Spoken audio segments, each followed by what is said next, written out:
আপনাদের মতন আমিও ফুড ব্লগস দেখতে খুব ভালোবাসি।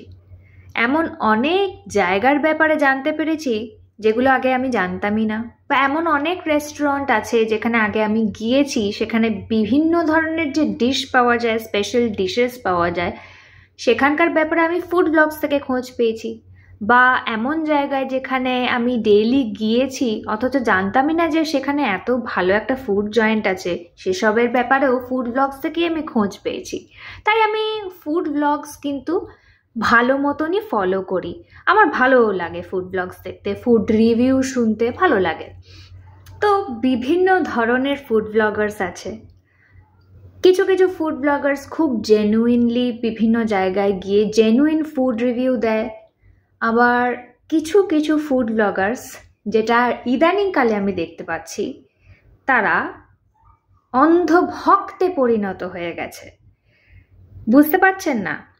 বলছি, আপনারা যদি কিছুদিন যাবৎ লক্ষ্য করে থাকেন আমাদের সোশ্যাল মিডিয়া ফিডে, দেখতে পাবেন, বুঝতে পারবেন যে কিছু কিছু ফুড ব্লগার্স যারা কয়েকটা সিলেক্টিভ স্পাইস হোটেল ধরেছে এবং সেই কয়েকটা স্পাইস হোটেল ধরে সেই দোকান সাজানো থেকে, মানে ভোরবেলায় যখন আলু পেঁয়াজ কাটা হচ্ছে তখন থেকে শুরু করে বিকেল অবধি যে রান্না শেষ হয়েছে কি হয়নি, কোনটা কত সেল হয়েছে, দোকানের মালিক হিসেব নিকেশ করছে সেলের, সেইটা অবধি রেকর্ড করে যাচ্ছে।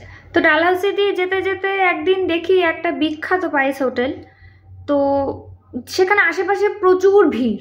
আমি বললাম, বাহ, বেশ ভালো কাস্টমার, প্রচুর কাস্টমার আসছে, খুব ভালো কথা। বাট একটু ভালো করে লক্ষ্য করে দেখলাম যে যারা কাস্টমার তাদের থেকে ব্লগার্সদের ভিড় বেশি, এবং যিনি হোটেলের মালিক বা মালকিন, তার গলায় এরকম নেকলেসের মতন ব্লুটুথ মাইক্রোফোন শোভা পাচ্ছে। চিকমিক চিকমিক চিকমিক করে ব্লুটুথের মাইক্রোফোনগুলো জ্বলছে, বেশ ভালো লাগছে কিন্তু দেখতে।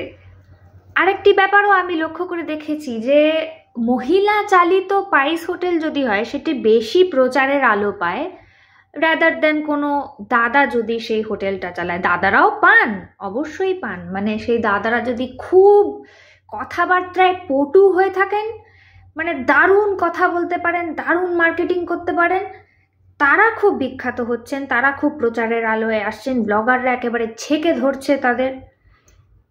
তবুও বলবো দাদাদের তুলনায় দিদিদের জয়ে বেশি, দিদিরা বেশি প্রচার পাচ্ছে। এটাতে আমার আপত্তি আছে।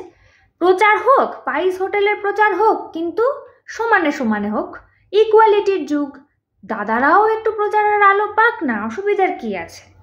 তবে আমার আপত্তি হচ্ছে এই অতি ভক্তিতে। এই অতি ভক্তির কারণটা কি?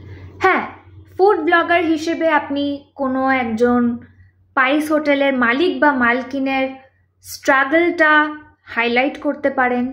সে যখন কিভাবে দোকান খুলেছিল, সে কিভাবে এখানে নিজেকে এস্টাবলিশ করেছে, সেই স্টোরিটা, সেই ইন্টারভিউটা একবার করলেন, ঠিক আছে, হয়ে গেল। বাট ডেইলি বেসিসে আমি লক্ষ্য করতে পারছি যে ডেইলি বেসিসে কিছু ব্লগাররা এই দাদারা এবং দিদিদের হোটেলে একদম সকাল থেকে রাত অবধি আস্তানা গেড়ে বসে আছেন। মানে বাজার করা হচ্ছে, আলু পেঁয়াজ ছোলা হচ্ছে, কাটা হচ্ছে। কিছু কিছু স্পাইস হোটেলের মালিক মালকিনরা বাড়ি থেকে রান্না করে নিয়ে আসেন, তাদের বাড়ির ভেতরে ঢুকে যাচ্ছে ক্যামেরা নিয়ে রেকর্ড করার জন্য। এইগুলো বাড়াবাড়ি না আপনারা বলুন তো? মানে আপনাদেরকে আমি জিজ্ঞেস করছি, অ্যাজ অ্যান অডিয়েন্স, আপনারা কি এই ডেইলি বেসিসে এগুলো দেখতে পছন্দ করছেন? আমি আপনাদের মতামতটাও জানতে চাই। অবশ্যই জানাবেন আপনাদের মতামতটা কমেন্ট সেকশনে। আমি জানতে চাই যে আপনারাও কি সেম লেভেলের বিরক্তিটা ফিল করছেন কিনা। ডেইলি বেসিস একটা মানুষ কোথায় ফুল কিনতে যাচ্ছে, একটা মানুষ কোথায়, মানে স্পাইস হোটেলের মালিক মালকিনদের কয়েকটা সিলেক্টেড আছে, কয়েকটা সিলেক্টেড, এবং কিছু কিছু ব্লগাররা একটা স্পাইস হোটেলের সাথে আরেকটা স্পাইস হোটেলের মারপিট লাগিয়ে দিচ্ছে, ঝগড়াঝাটি লাগিয়ে দিচ্ছে। আমি দেখছি যে এক ব্লগার বলছে যে আপনার নামে অমুক দাদা বা দিদি এই কথা বলেছেন।